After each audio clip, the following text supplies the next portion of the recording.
Welcome to कुलकर्णीज kitchen. आज आपण बाजरीच्या पिठाचा शिट्टा करणार आहोत। यासाठी लागणारा महत्त्वाचा इन्ग्रेडियंट म्हणजे बाजरी। आपण थोडंसं बाजरीचं पीठ घेत आहोत। त्याच्यामध्ये आपण थोडंसं मीठ घालणार आहोत। या मिठाने गुळाचा गोडवा वाढतो।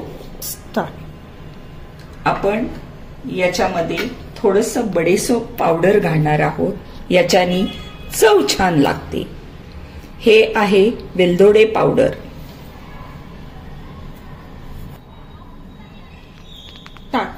हे थोडंसं दालचिनी पावडर। आता आपण गूळ थोड्या वेळ पाण्यात भिजवून ठेवला होता। ते गुळाचं मिक्सचर आपण ह्याच्यात घालून हळूहळू ह्याला कालवणार आहोत।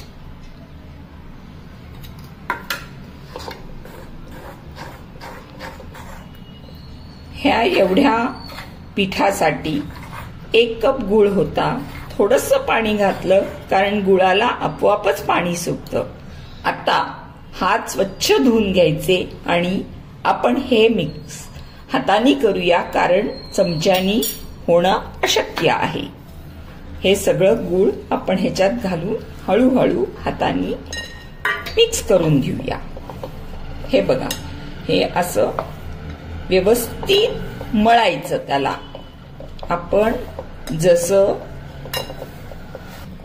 आपण जशी कणिक मळतो तशी व्यवस्थितपणे हे मळून घ्यायचं।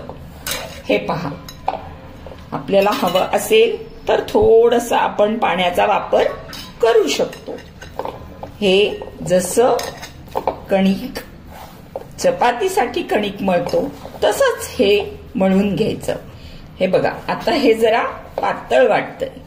हे बघा, तर आपण ह्याच्यामध्ये थोडीशी अजून बाजरीचं पीठ घालायचं आणि व्यवस्थित आता हे कणिक छान मळून झालेलं आहे। आपण स्लो सिमवर तवा गरम करायला ठेवलेला आहोत। एक छोटासा गोळा घ्यायचा, त्याला असा हळूहळू हळूहळू असं मोठं करायचं। हे बघा, सगळ्याकडनं असं जसे आपण मोदकाचे पारी करायला करतो तसं ह्याला हळूहळू मोठं करायचं। हे बघा, हे जर आपल्या हाताला चिटकायला लागलं तर थोडासा पाण्याचा हात लावायचा कारण तेलाच्या हाताने ते घसरडं होतं। त्यासाठी हे बघा, असं हळूहळू पूर्वी असेच लोक भाकरी करायचे। त्याला म्हणायचे हातावरचे भाकरी। जसं आपण आता थापून हे मोठं केलंय तसं। मध्ये मध्ये तुम्ही छोट्या बाळाचा आवाज ऐकू शकता। तो आमचा छोटा शेफ आहे। तोही किचन मध्ये आलाय आमच्या बरोबर शिट्टा करण्यासाठी। हे बघा, आता तवा गरम झालेला आहे। मी थोडंसं तेल लावलं त्याच्यावर आणि हे आता हळू त्याच्यावर ठेवायचं।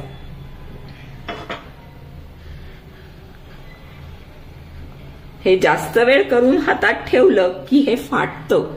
त्यासाठी तवा गरम झाल्यावरच हे करून याच्यावर असं घालायचं एका साईडनी।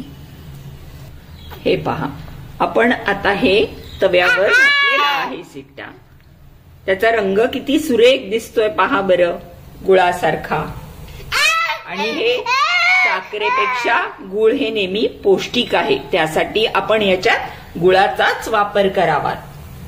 आता एक साइड त्याचं व्यवस्थित भाजून घ्यायचं। त्याला नाही अजून भाजलं तर असं हलवून घ्यायचं।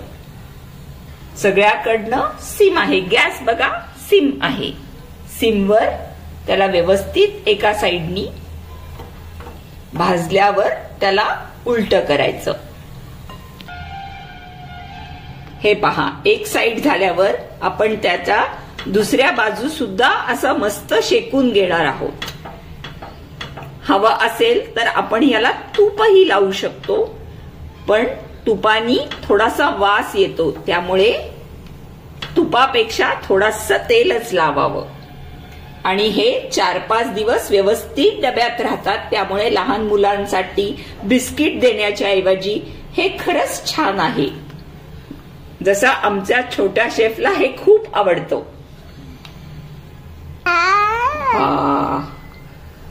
वल्लभ हे कसं आहे? तू म्हण. हे बघा, आता एका साइड शेकून झालंय, तर परत आपण दुसऱ्या साइड शेकून घेऊया. याला थोडस तेलाचा बोट लावूया. हे बघा, मी ब्रशनीच लावतीये.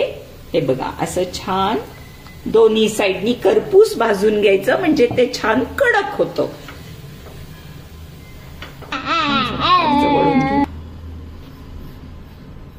तर आपण आणखी एक करून पाहूया. हे बघा, अशा पुरीसाठी आपण जेवढा गोळा घेतो त्याच्यापेक्षा थोडंसं जास्त घ्यायचं. असं छान गोल करून घ्यायचं, कारण हे पीठ असं व्यवस्थित आपल्याला मळता येत नाही. हे बघा, हे बघा, असं परत सगळ्याकडनं असं गोल करून घ्यायचं. जेवढं आपल्याला मोठं होईल तितकं आपण ते करून घ्यायचं. तेलाचा पाण्याचा हात लावा आणि मोठा करा. हे बघा, आमचा वल्लभ इथं खायला बसलेला आहे. त्यांनी चालूही केलेला आहे. तर ज्यांच्या घरात छोटे मुलं आहेत त्यांनी अवश्य हे करून आपल्या मुलांना द्यावं. हे खूप पौष्टिक आहे. हे बघा, झालं. हे असं मोठं करून घ्यायचं. तवा गरम झाला की थोडस तेलाचं बोट लावून जे हातात आपण मोठं करून घेतलेलं आहे हे परत याच्यामध्ये असं घालायचं थोडस. तोपर्यंत आपण आणखी एक करून घेऊया. हे बघा, असं हवं असेल तर हाताने थोडस मऊ करून घ्या आणि परत असं व्यवस्थित गोल करायचा आणि त्याचं असं छान मोठं परत करून घ्यायचं. तोपर्यंत एका बाजूला आपलं एक सिट्टा होत आहे. हे बघा, हे बघा, हे एका साइडनी होत आलं की ह्याला उलट करायचं आणि थोडस तेल लावायचं त्याच्यावर, म्हणजे ओलसर राहतं, ते कोरडं होत नाही छोट्या मुलांना खाण्यासाठी. हे बघा,